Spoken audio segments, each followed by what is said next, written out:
સપનાઓ અલગ, જેમ સ્વર્ગસ્થ શ્રીમાન ધીરુભાઈ ઊંચા સપનાઓ જોતા હતા અને એક અનેક કલ્પનાઓ હતી.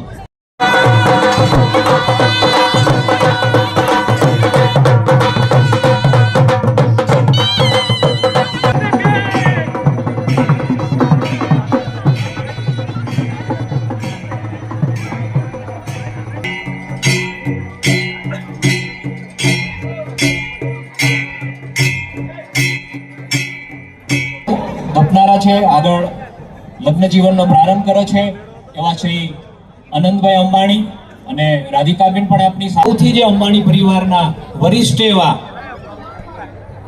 મુરબ્બી અને સમગ્ર વિશ્વની અંદર ઉદ્યોગ જગતમાં જેમને ખૂબ આ દેશનું નામ રોશન કર્યું છે.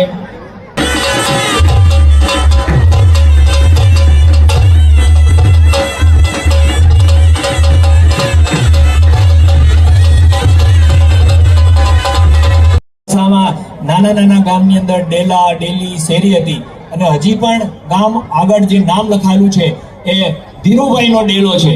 ત્યારે એમની અંદર આ ગતના એમના આ શહેરમાં, આ નગરની અંદર એમને વિતાવ્યા છે. એમની ઘણી જૂની યાદો આ શહેર સાથે જોડાયેલી છે.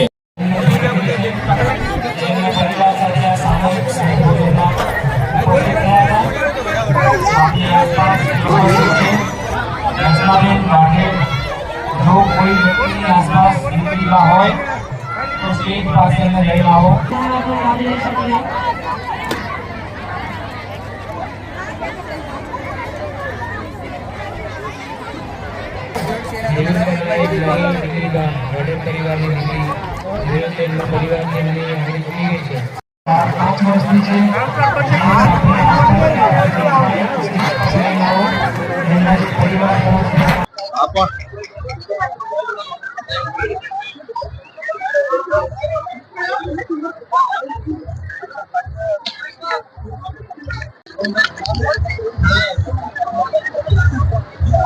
બસ એમ બધાને આવે એ રીતે રાખો, કોઈ કોઈ નડો નહીં.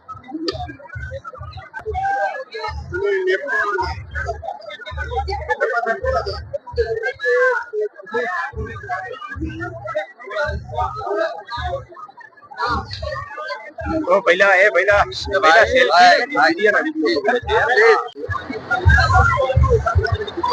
મીડિયાના મિત્રો આગળ ચાલો.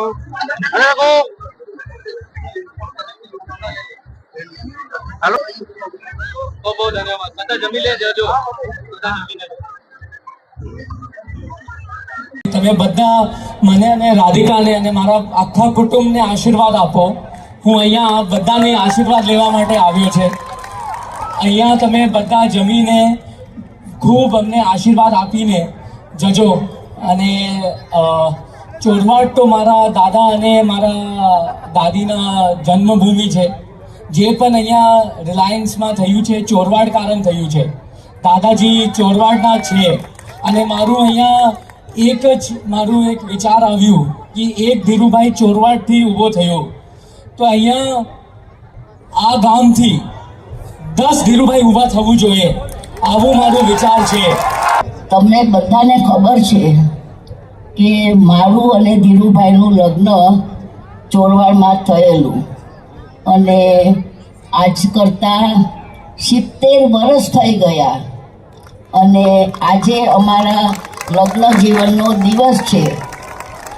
કોઇન્સિડન્ટલી 12મી માર્ચ અને આજે માતાજીએ ચોરવાડના સર્વે આપણા કુટુંબીજનો કહીશ, ચોરવાડના માણસો નહીં, આ બધું અમારું એક કુટુંબ છે અને કુટુંબીજનો અહીંયા પધાર્યા છે અને મને ખૂબ એનો આનંદ થાય છે.